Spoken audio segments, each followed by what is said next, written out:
Hello welcome to VVG channel. YS Sharmila జగన్ని రేపు 4వ తారీఖు కలుస్తుంది.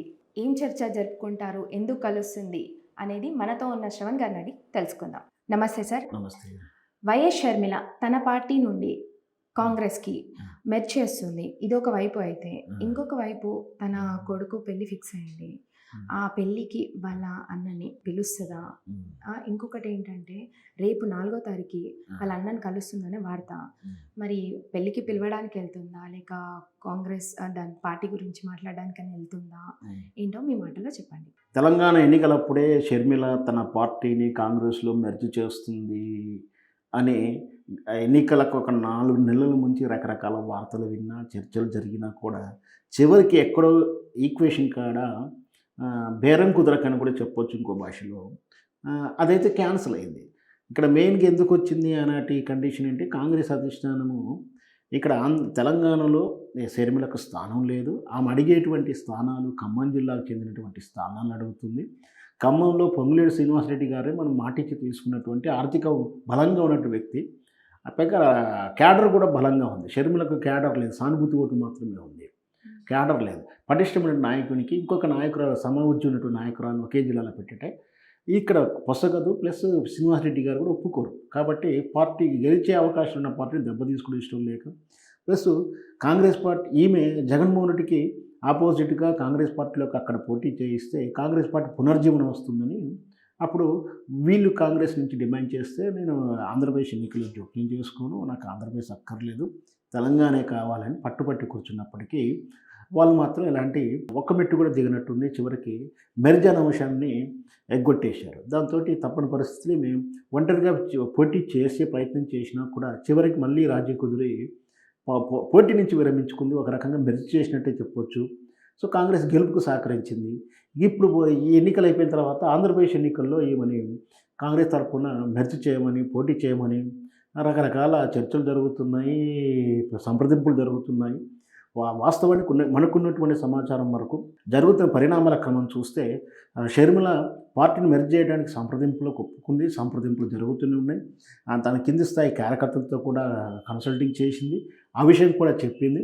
ఇవన్నీ ఒకవైపు రాజకీయ విభాగం పరిణామాలు జరుగుతున్న వైపే వ్యక్తిగత జీవితంలో తన కుమారుడి పెళ్లి కుదరడం, రేపు ఫిబ్రవరి 17వ తారీఖు పెళ్లి ఫిక్స్ డేటు, రాబోయే జనవరి 18వ తారీఖు కుమారుడికి ఎంగేజ్మెంటు, ఈ విషయాన్ని కూడా వెల్లడిస్తూ మొదటి పత్రికను తన తండ్రి గారి యొక్క సమాధి వద్దకు వెళ్ళి, ఇడుపుల బాయక్ వద్దకు వెళ్ళి పెట్టడం కూడా జరిగింది. సో ఆ నేపథ్యంలోనే మాట్లాడుతూ కూడా ఢిల్లీ వెళ్ళిన తర్వాత ఏదైనా జరగాల్సిన కార్యక్రమాలు జరుగుతుంటే నేను చెప్తాను, పరిణామ క్రమాలు ఎందుకు కూడా ప్రోగ్రెస్ ఏంటి కూడా చెప్తాను కూడా మాట ఇచ్చింది. అంటే కాంగ్రెస్కి మెర్జ్ అవ్వడానికి సంప్రదింపులు జరుగుతున్నాయి, నెగోషియేట్స్ ఉన్నాయి. మరి ఎంత ఎంత ప్రాముఖ్యత ఈమెకి ఇవ్వాలి, ఇలా ఎవరెవరికి టికెట్లు ఇవ్వాల్సి వస్తుంది, మరి ఈమెకి ఎక్కడ ఎంపీ సీట్ ఇస్తున్నారు, ఇవన్నీ కూడా చర్చల్లో భాగంగా ఉంటుండొచ్చు.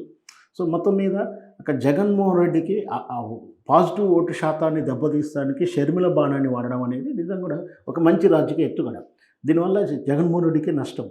సో ఇక్కడ ఇప్పుడు ఎప్పుడైతే జగన్మోహన్ రెడ్డికి నష్టం అవుతే, జగన్మోహన్ రెడ్డి ఎదుగుదలకి ఉపయోగపడేటువంటి షర్మిల అన్న వదిలిన బాణం అంటూ పాదయాత్రలు చేసి జగన్మోహన్ రెడ్డి జైల్లో ఉన్నప్పుడు పార్టీకి జీవోత్సవంలా లేదా అవసాన దశలో ఉందని కూడా చెప్పవచ్చు. రకంగా అంతరార్థం అయిపోతున్న వైఎస్ఆర్ పార్టీ కానీ జగన్మోహన్ రెడ్డికి రాజకీయ జీవితం ఉండకపోవచ్చు అన్న దశలో మరి జైల్లో ఉన్నప్పుడు ఆమె చేసినటువంటి పాదయాత్రలు కానీ, ఓదార్పు యాత్రలు కానీ, ఆ తర్వాత కానీ వాళ్ళు కలిసి చేసినటువంటి యాత్రలు కానీ, జగన్మోహన్ రెడ్డి అధికారం రావడానికి చేసినటువంటి కృషి, షర్మిల పాత్ర లేదన్నట్టు అతిశయోక్తి అవుతుంది.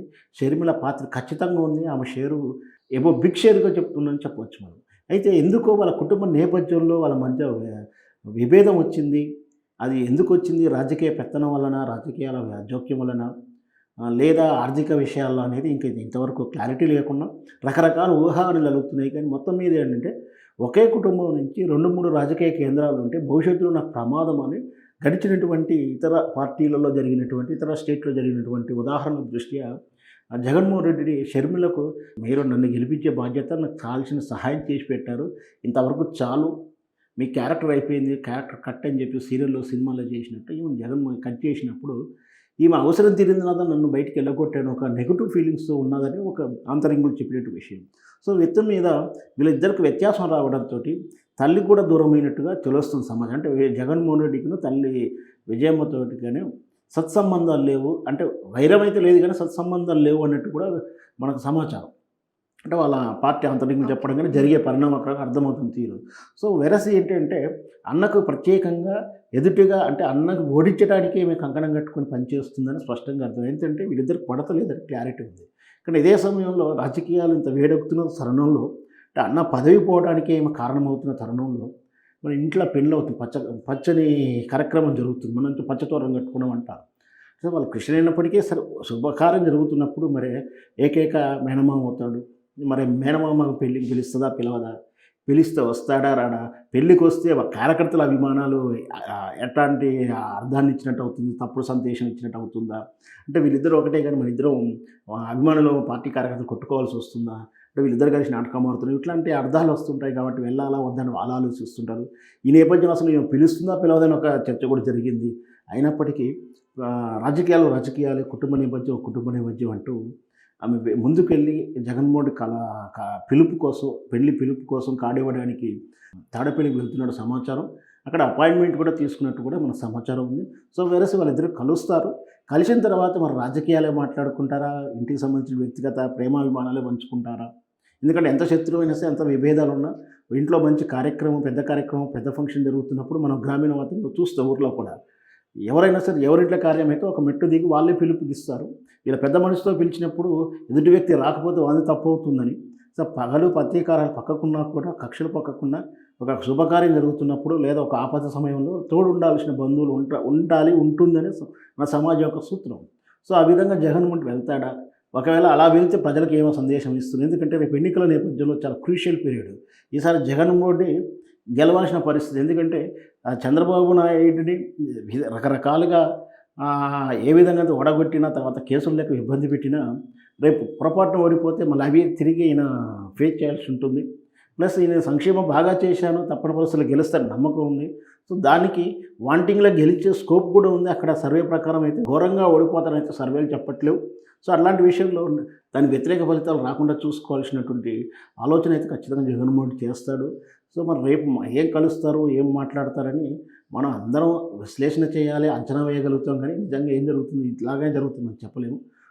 వాళ్ళుగా రేపు వాళ్ళ మీటింగ్ తర్వాత ఏం సందేశం ఇస్తారో అప్పుడు మనం ఏమన్నా క్లారిటీ వస్తుందో అప్పుడు ఏదైనా మనం చర్చ చేయొచ్చు.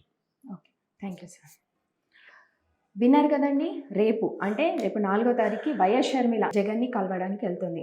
మరి రాజకీయాల గురించి మాట్లాడుకుంటారా లేక తన కొడుకు పెళ్లి గురించి మాట్లాడుకుంటారా అనేది మరిన్ని వార్తలతో మీ ముందుంటాం.